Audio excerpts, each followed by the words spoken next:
And now I'm talking with my friends in Poland, and they are worried that you align yourself too much with Putin. What's your message for them? I'm not aligned with Putin. I'm not aligned with anybody. I'm aligned with the United States of America and for the good of the world. I'm aligned with the world, and I want to get this thing over with. You see the hatred he's got for Putin. It's very tough for me to make a deal with that kind of hate. He's got tremendous hatred, and I understand that, but I can tell you the other side isn't exactly in love with, him either.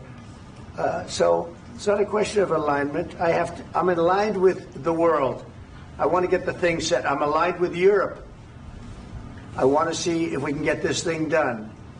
You want me to be tough? I could be tougher than any human being you've ever seen. I'd be so tough. But you're never going to get a deal that way, so that's the way it goes. All right, one more question. I will respond to this. See, we tried the pathway of Joe Biden of thumping our chest and pretending that the President of the United States' words mattered more than the President of the United States' actions. What makes America a good country is America engaging in diplomacy. That's what President Trump is doing. Can I ask you? Sure. Yeah? Yeah. Okay. So, please, of course, yes. It's going to be a very hard thing to do business like this. I tell you. Just say thank you. I said a lot of times to American people. Except that there are disagreements, and let's go litigate those disagreements rather than trying to fight it out in the American media when you're wrong. We know that you're wrong. But you see, I think it's good for the American people to see what's going on. I understand, sir. I think it's very important. That's why I kept this going so long. You have to be thankful. You don't have the cards. You're buried there. Your people are dying. You're running low on soldiers. Listen, you're running low on soldiers.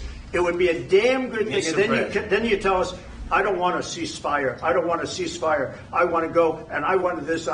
Look, if you could get a ceasefire right now, I tell you, you'd take it so the bullets stop flying and your men stop getting killed. Of course, we want to stop the war. But you're saying you don't want a ceasefire. But I said to you, I want a ceasefire. With guarantees. Because you'll get a ceasefire faster than an agreement. Ask our people about ceasefire, what they think. That wasn't with me. That wasn't with me.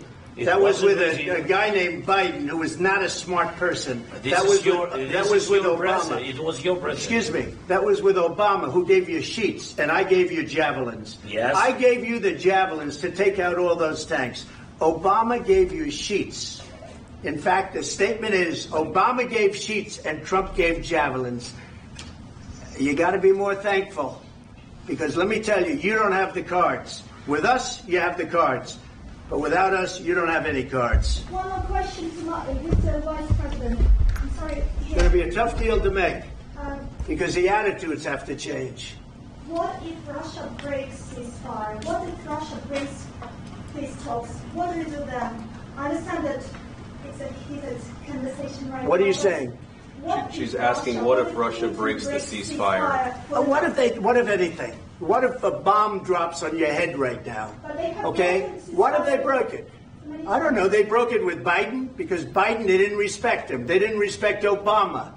They respect me. Let me tell you, Putin went through a hell of a lot with me. He went through a phony witch hunt where they used him and Russia. Russia. You ever hear of that deal? That was a phony Hunter Biden, Joe Biden scam. Hillary Clinton, Shifty Adam Schiff. It was a Democrat scam. And he had to go through that. And he did go through it. We didn't end up in a war. And he went through it. He was accused of all that stuff. He had nothing to do with it. It came out of Hunter Biden's bathroom. It came out of Hunter Biden's bedroom. It was disgusting. And then they said, oh, the laptop from hell was made by Russia. The 51 agents. The whole thing was a scam. And he had to put up with that. He was being accused of all that stuff. All I can say is this. He might have broken deals with Obama and Bush, and he might have broken them with Biden. He did, maybe. Maybe he didn't. I don't know what happened. But he didn't break them with me. He wants to make a deal. I don't know if you can make it.